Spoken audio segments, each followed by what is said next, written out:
Hello everyone, this is Radhe here. We are going to discuss last two questions of continuity and differentiability in lecture 8.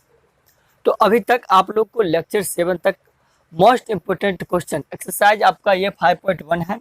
NCERT का अगर मैं बात करूँ exercise का, तो ये एक्सरसाइज एनसीईआरटी का एनसीईआरटी एक्सरसाइज 5.1 का सेलेक्टेड क्वेश्चंस आपके पीडीएफ में दिया हुआ है। पीडीएफ का लिंक डिस्क्रिप्शन बॉक्स में आपको मिल जाएगा। यदि अभी तक आप पिछले सभी पीडीएफ क्वेश्चन का रिवीजन नहीं किए हैं तो आप पुनः लेक्चर नंबर 1 से लेकर लेक्चर नंबर 7 तक जाइए। लेक्चर नंबर 1 आपका इंट्रोडक्शन होगा, बेसिक से लेकर एडवांस तक का कंटिन्यूटी एंड डिफरेंशिएबिलिटी का, तो आप वहाँ पहले 7 तक देख लीजिए। उसके बाद हम लोग आएंगे फिर पुनः 8 से देखिएगा, और उसके बाद सारा पॉइंट आपको इतना अच्छे से क्लियर हो जाएगा कि फिर आपको दोबारा उस चीज़ को पढ़ने का जरूरत ही नहीं पड़ेगा। तो शुरू करते हैं। चलिए, आज का जो क्वेश्चन होगा वो पीडीएफ और एनसीईआरटी में दोनों पार्ट में डिवाइड करने वाला हूँ। ये रहा आपका एनसीईआरटी एंड पीडीएफ का नंबर और एनसीईआरटी दोनों का नंबर होने वाला है। तो आज आपका जो क्वेश्चन है वो क्वेश्चन है 31, एनसीईआरटी का क्वेश्चन नंबर 31, और मैं इसी बात करूँ पीडीएफ का, तो पीडीएफ का क्वेश्चन नंबर 19। मैंने आपके लिए मेहनत करके 20 क्वेश्चन एक्सरसाइज 5.1 में से सेलेक्ट किया। 34 में से 20 क्वेश्चन जो आपके बोर्ड एग्जाम में डेफिनेटली पूछे जाते हैं, अक्सर वो क्वेश्चन को मैंने सेलेक्ट करके आपके पीडीएफ के माध्यम से आपकी तैयारी करा रहा हूँ। यह आप लोग को चल रहा क्रैश कोर्स का महासंग्राम क्लास 12 के बच्चों के लिए। तो आज आपका क्वेश्चन नंबर 31 जो एनसीईआरटी का है वो क्वेश्चन ये है कि दर्शाइए कि f(x = cos x स्क्वायर) आपका एक फंक्शन लेके दिया हुआ। हम लोग लिखेंगे जरा गिवन डैट, क्या दिया हुआ है जरा ध्यान दीजिएगा मेरी बातों पर। दिया हुआ है आपका फंक्शन क्या, f(x) दिया हुआ। अच्छा ये बात है, तो f(x) दिया हुआ है। f(x) कितना है, तो cos x स्क्वायर है। देखिए cos स्क्वायर x नहीं है, अभी मैं बात कर रहा हूँ cos x स्क्वायर का, और यही तो सबसे ज़्यादा मज़ेदार पॉइंट बना देता है cos x स्क्वायर। तो आइए ध्यान देते हैं। अब भी हम लोग को चेक करना है कि भाई यह फलन जो है वह परिभाषित फलन है या नहीं है, तो इसका कंटिन्यूटी चेक करना सीधी सी बात है। तो ऐसा क्वेश्चन को बनाने के लिए सबसे पहले हम लोग को करना पड़ेगा एक काम। हम लोग मानेंगे लेट, लिखेंगे हम लोग लेट, लेकिन जरा मेरी बातों को ध्यान दीजिएगा। यह दो फंक्शन है, एक तो ट्राइगोनोमेट्रिक फंक्शन है और दूसरा एक्स स्क्वायर वाला पॉलिनोमियल फंक्शन है। तो यहाँ से हम लोग इस तरह के फंक्शन को बोलेंगे कंपोजिशन फंक्शन, ठीक है, कंपोजिशन। तो आइए मेरी बातों को ध्यान से सुनिएगा। ये रहा कंपोजिशन, इसलिए हम लोग लेट करेंगे। लेट क्या करेंगे, एच एक्स को मानेंगे, एच एक्स बराबर हम लोग लिखेंगे एक्स स्क्वायर, ठीक है। उसके बाद एंड, पुनः हम लोग लिखेंगे एंड, और लिखेंगे जी एक्स बराबर, क्या लिखेंगे, जी एक्स बराबर तो कॉस एक्स। हमने क्या, दोनों को जो कंपोजिशन फंक्शन था तो दोनों को हमने सेपरेट किया। एच एक्स बराबर हमने लिखा x square and g x बराबर मैंने लिखा कॉस एक्स। एफ एक्स को दो पार्ट में डिवाइड हमने किया। उसके बाद मैं क्या करूँगा, यहाँ से जरा ध्यान दीजिएगा। यहाँ से हम लोग को जो काम करना है, बड़ा ही यूनिक काम करना है। निकालना क्या है, तो कंपोजिशन निकालना फंक्शन का जी ओ एच एक्स मतलब जी ऑफ एच एक्स निकालना है। जरा मेरी बातों को ध्यान दीजिएगा। इस तरह को इसको हम लोग किस तरह से लिखेंगे, यहाँ पर थोड़ा देखिएगा। ये मेरा जी है तो इस जी को रहने देना है। ये मेरा ओ है, इसके लिए हम लोग जो इस्तेमाल करेंगे वो होगा स्क्वायर ब्रैकेट, ठीक है। ओ को रिमूव करना है, स्क्वायर ब्रैकेट लाना है, जिस तरह से एच एक्स था उसी तरह से एच एक्स को लिख देना है, ठीक है, उसी तरह से एच एक्स को लिख देना है। हो गया यहाँ तक। अब मेरी बातों को ध्यान से सुनिएगा। हमको निकालना क्या था, जी ऑफ एच एक्स को निकालना था भाई। हमने लिखा जी ऑफ एच एक्स, क्योंकि हमने ओ हटाया, ओ को रिमूव किया, आया क्या, स्क्वायर ब्रैकेट। अब बताइएगा जरा मेरा एच एक्स क्या है, तो अब कहिएगा सर एच एक्स आपका एक्स स्क्वायर है। क्या है, एक्स स्क्वायर है। तो लिखेंगे भाई जी एक्स स्क्वायर, ठीक है, जी एक्स स्क्वायर। क्योंकि हमने एच एक्स के जगह पर इसको लिखना था, तो हमने एच एक्स की जगह पर क्या लिखा, एक्स स्क्वायर लिखा। अब मेरी बातों को फिर से देखिएगा, अब बचा क्या है, तो जी बचा है भाई, निकालना क्या है, जी ऑफ एच एक्स निकालना है। तो जी कितना है, तो यहाँ पर ध्यान दीजिएगा, एक्स यहाँ पर है तो इसलिए लास्ट में एक्स लगा है। यदि हम जी पूछे तो क्या कहिएगा सर, कॉस है, क्या है, कॉस है। तो लिख दीजिए जरा कॉस, और इसके साथ क्या लिखिएगा, एक्स स्क्वायर। तो मैं बात करूं जी ऑफ एच एक्स का, वो कितना आया, तो कॉस एक्स स्क्वायर आया। क्या आया है, कॉस एक्स स्क्वायर आया है। अब सुनो यहाँ से मजेदार वाली बात होने वाली है।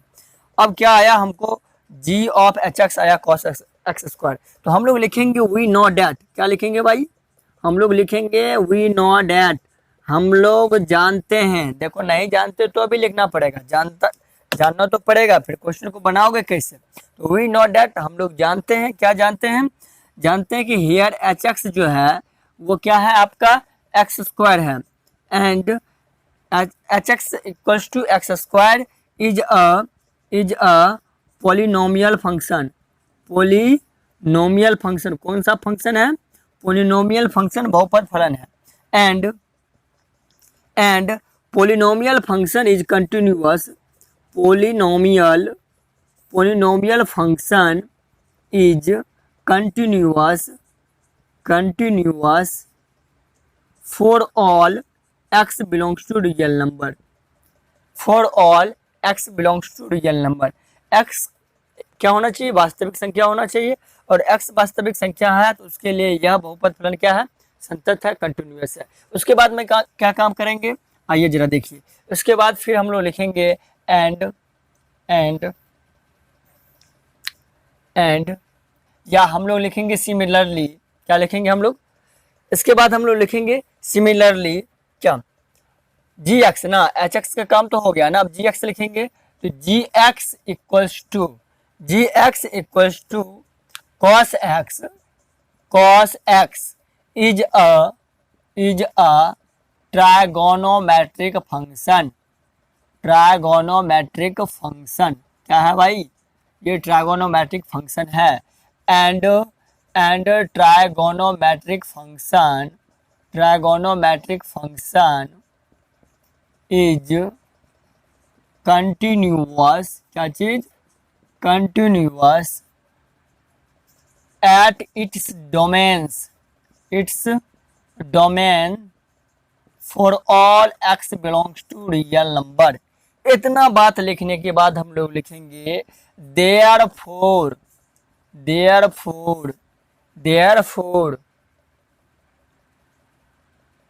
the composition of और आज इंक खत्म हो गया और हम भूल गए इंक लेना। तो the composition of hx and gx is g of hx equals to cos x square is also continuous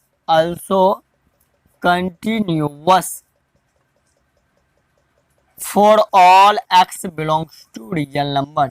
और यह आपका हो गई साबित। तो फिर से ध्यान दीजिएगा जरा, हम क्या करेंगे, हम लोग लिखेंगे f x equal to cos x square. अब यहाँ से सेपरेट कर देंगे, मानेंगे भाई एच एक्स क्या है, मेरा एक्स स्क्वायर है इसको, और एंड जी एक्स क्या होगा, कॉस एक्स होगा, ठीक है। उसके बाद हम लोग निकालेंगे क्या, जी ऑफ एच एक्स का हमको चाहिए। तो क्या करेंगे, यहाँ से ऑफ को रिमूव करेंगे, उसके लिए स्क्वायर ब्रैकेट लाएंगे। उसके बाद मेरा एच एक्स क्या था, एक्स स्क्वायर था, एक्स स्क्वायर को हमने पुट किया। उसके बाद जी का वैल्यू क्या था, तो एक्स रिमूव करो, जी मेरा कॉस है तो यह आ गया कॉस, मतलब जी ऑफ एच एक्स क्या आया, कॉस एक्स स्क्वायर आया, ठीक है। तो हम लोग लिखेंगे भाई, हम जानते हैं क्या एच एक्स अभी एक्स स्क्वायर है, और एक्स स्क्वायर क्या होता है, पोलिनोमियल फंक्शन होता है। और हमको ये भी पता है कि पोलिनोमियल फंक्शन जो होता है वो सभी वास्तविक संख्या पर क्या होता है, कंटिन्यूअस होता है, संतत होता है। उसके बाद हम लोग लिखेंगे इसी प्रकार भाई जी एक्स जो है वो कॉस एक्स है, और ये कॉस एक्स जो है वो कौन सा फंक्शन है, ट्राइगोनोमेट्रिक फंक्शन है, सही पकड़े, क्या है, ट्राइगोनोमेट्रिक फंक्शन है। एंड ट्राइगोनोमेट्रिक फंक्शन जो होता है वो कंटिन्यूअस होता है अपने प्रांत पर सभी वास्तविक संख्या के लिए। तो इस प्रकार हम कह सकते हैं the composition of h x and g x is g of hx equals to cos x square is also continuous for all x belongs to real number. क्या क्या स्क्रीनशॉट। तो इसके बाद हम लोग नेक्स्ट क्वेश्चन देखते हैं। नेक्स्ट क्वेश्चन आपका 34 है एनसीईआरटी का एंड पीडीएफ का क्वेश्चन नंबर कितना है 20 है भाई। तो आपका क्वेश्चन है क्या दिया हुआ देखिएगा जरा, दिया हुआ एफ एक्स बराबर एफ एक्स इक्वल्स टू दिया हुआ है मॉड एक्स और माइनस है मॉड एक्स प्लस 1। ठीक है, मॉड एक्स है उसके बाद माइनस है मॉड एक्स प्लस 1। कह रहा है कि भाई चेक करके बताओ यह फंक्शन का असंतत्य बिंदु क्या होगा, डिसकंटिन्यूटी पॉइंट क्या होगा इस फंक्शन का।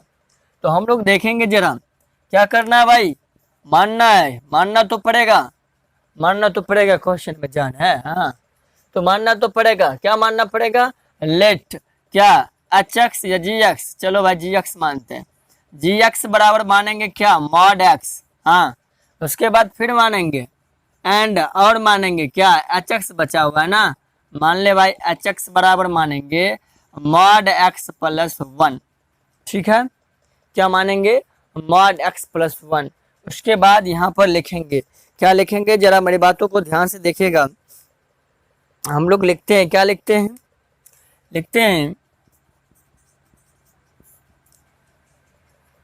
जरा ध्यान से देखिएगा। हम लोग लिखते हैं नाउ क्या जी एक्स बराबर मॉड एक्स इज, देखिए ये मॉडुलस फंक्शन है और आपको मालूम है कि मॉडुलस फंक्शन का प्रॉपर्टीज होता है कि इससे जो भी वैल्यू निकलेगा वो पॉजिटिव मान लेके देगा, डेट मीन्स वो एब्सोल्यूट वैल्यू लेकर देगा। अब देखिएगा जी एक्स बराबर मॉड एक्स है, यह मॉड एक्स लिखेंगे, g x equals to mod x is absolute valued function okay. G x equals to x mod x is absolute valued function, so it is continuous for all x belongs to real number। ठीक है, x belongs to r। उसके बाद हम लोग इसी प्रकार काम करेंगे, फिर से हम लोग काम करेंगे, क्या करेंगे, मेरा काम किसका हो गया भाई जी एक्स का हो गया, बचा कौन है एच एक्स। तो हम लोग लिखेंगे अगेन पुनः या लिखो सिमिलरली, क्या दिक्कत की बात है, लिखना पड़ेगा एच एक्स बराबर mod x plus 1 is also an absolute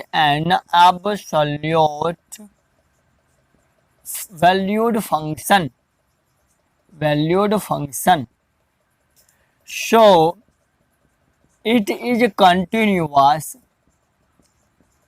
is continuous for all x belongs to real number। मेरी बातों को ध्यान से सुनिएगा, for all x belongs to real number, hence या आप लिखिए therefore gx and hx both are continuous for x belongs to real number। क्या लिखेंगे कि जी एक्स वाई एच एक्स दोनों क्या होगा संतत होगा सभी वास्तविक संख्या के लिए।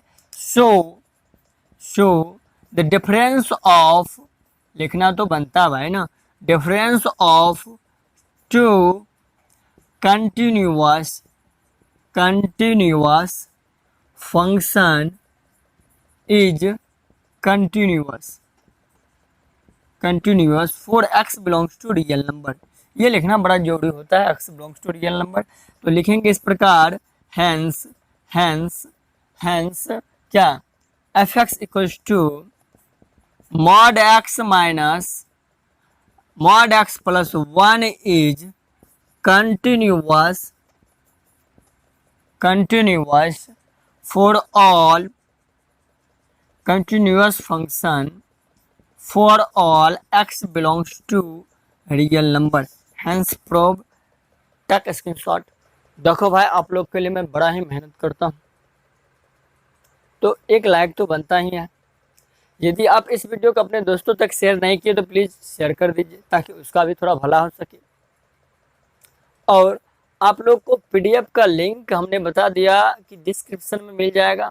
साथ ही साथ मेरा सोशल मीडिया का जो भी लिंक होगा सब डिस्क्रिप्शन में मिल जाएगा, आप वहां से जाके फॉलो कर ले।